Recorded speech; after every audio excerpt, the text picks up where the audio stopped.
5 to 5. 65 minutes to go. How shall I live them? Shall I try to sleep? It would be useless to try. Should I eat a hearty breakfast? Don't want it. Shall I scream and shout? What would be the point? Shall I pray? Why? What for? Who to? No. They will do what they will do. Field Marshal Haig is got out here, and Haig has signed. Haig has confirmed the sentence.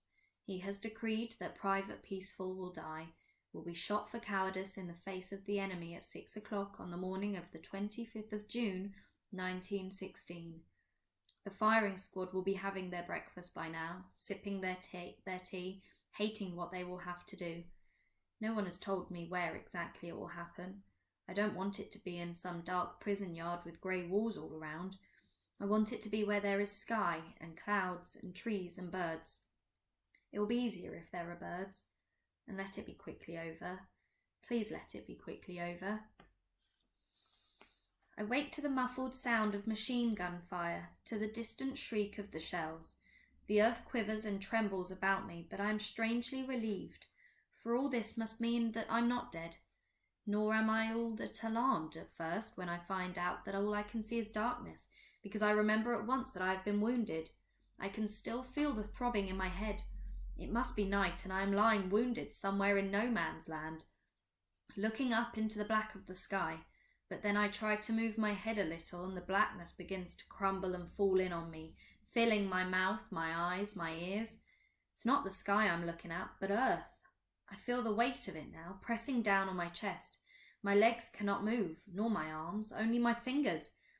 How slowly I come to know and understand that I am buried alive, but then how fast I panic. They must have thought I was dead and buried me, but I am not. I scream then, and the earth fills my mouth and at once chokes off my breathing. My fingers scrabble, clawing frantically at the earth, but I am suffocating and they cannot help me. I try to think, to calm my raging panic, to try to lie still, to force myself to try to breathe through my nose, but there is no air to breathe. I think of Molly then and commit myself to holding her in my head until the moment I die. I feel a hand on my leg. One foot is gripped, then the other. From far away I think I hear a voice, and I know it is Charlie's voice. He is calling for me to hang on. They are digging for me, pulling at me, dragging me out into blessed daylight, out into blessed air. I gulp the air like water, choking on it, coughing on it, and then at last I can breathe in it. The next thing I know, I am sitting deep down in what looks like the remains of a concrete dugout, full of exhausted men, all faces I know. Pete is coming down the steps. He is gasping for breath like me. Charlie is still pouring the last dribbles from his water bottle onto my face, trying to clean me up. "Thought we'd lost you, Tomo," Charlie is saying. "The same shell that buried you killed 6 of us. You were lucky. Your head's a bit of a mess. You lie still, Tomo. You've lost a lot of blood." I'm shaking now. I'm cold all over and weak as a kitten. Pete is crouching beside us now, his forehead pressed against his rifle. "All hell's broken loose out there," he says. "We're going down like flies, Charlie. They've got us pinned down, machine guns on 3 sides. Stick your head out of there and you're a dead man." "Where are we?" I ask. "Middle of bloody no man's land, that's where. Some old German dugout," Pete replies. "Can't go forward, can't go back." "Then we'd best stay put for a while, hadn't we?" Charlie says. I look up and see Sergeant Hanley standing over us, rifle in hand, and shouting at us. Stay put! Stay put! You listen to me, Peaceful. I give the orders round here. When I say we go, we go. Do I make myself clear?" Charlie looks him straight in the eye in open defiance and does not look away, just as he used to do with Mr. Munnings at school when he was being ticked off. "Soon as I give the word," the sergeant goes on to everyone in the dugout now, "we make a dash for it. And I mean all of us, no stragglers, no malingerers. That means you, Peaceful. Our orders are to press home the attack and then hold our ground. Only 50 yards or so to the German trenches. We'll get there easy." I wait till the sergeant moves away, until he can't hear. "Charlie," I whisper, "I don't think I can make it. I don't think I can stand up." "It's all right," he says, and his face breaks into a sudden smile. "You look a right mess, Tomo. All blood and mud, with a couple of little white eyes looking out. Don't you worry, we'll stay together no matter what. We always have, haven't we?" The sergeant waits a minute or two by the opening of the dugout until there is a lull in the firing outside. Right, he says, this is it. We're going out. Make sure you've got a full magazine and one up the spout. Everyone ready?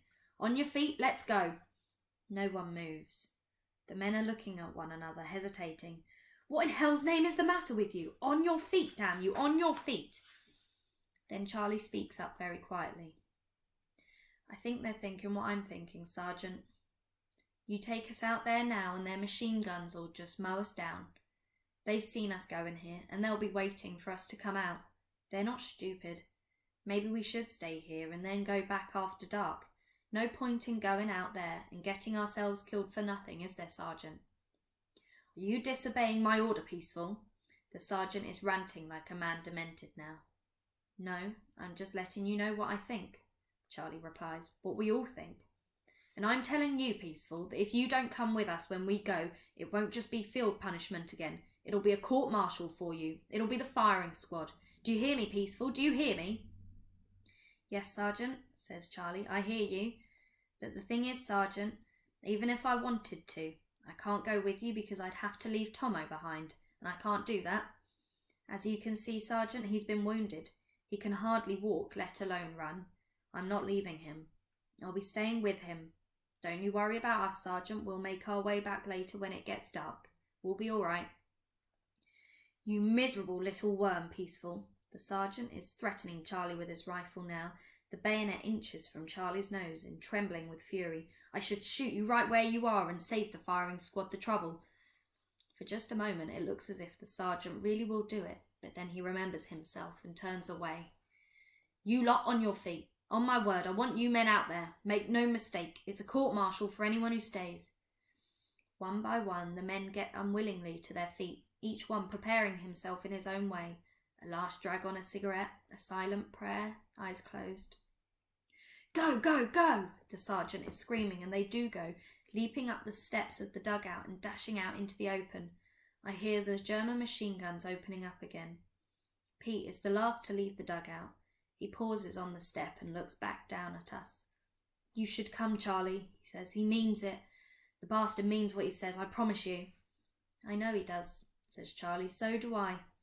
Good luck, Pete. Keep your head down. Then Pete is gone and we're alone together in the dugout. We don't need to imagine what is going on out there. We can hear it. The screams cut short, the death rattle of machine guns, the staccato of rifle fire picking them off one by one. Then it goes quiet and we wait. I look across at Charlie. I see there are tears in his eyes. Poor beggars, he says. Poor beggars. And then, I think I've cooked my goose good and proper this time, Tomo. Maybe the sergeant won't come back, I tell him.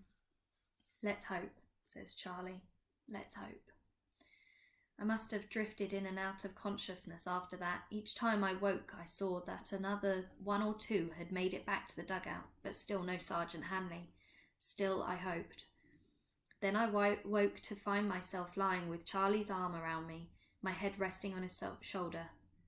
Tomo, Tomo, he said. You awake? Yes, I said. Listen, Tomo, I've been thinking. If the worst happens, it's not going to happen, I interrupted. Just listen, Tomo, will you? I want you to promise me you'll look after things for me. You understand what I'm saying? You promise? Yes, I said. Then after a long silence, he went on. You still love her, don't you? You still love Moll? My silence was enough. He knew already. Good, said Charlie. And there's something else I want you to look after too. He lifted his arm away from behind me, took off his watch and strapped it on my wrist. There you are, Tomo. It's a wonderful watch, this. Never stopped, not once. Don't lose it. I didn't know what to say. Now you can go back to sleep again, he said.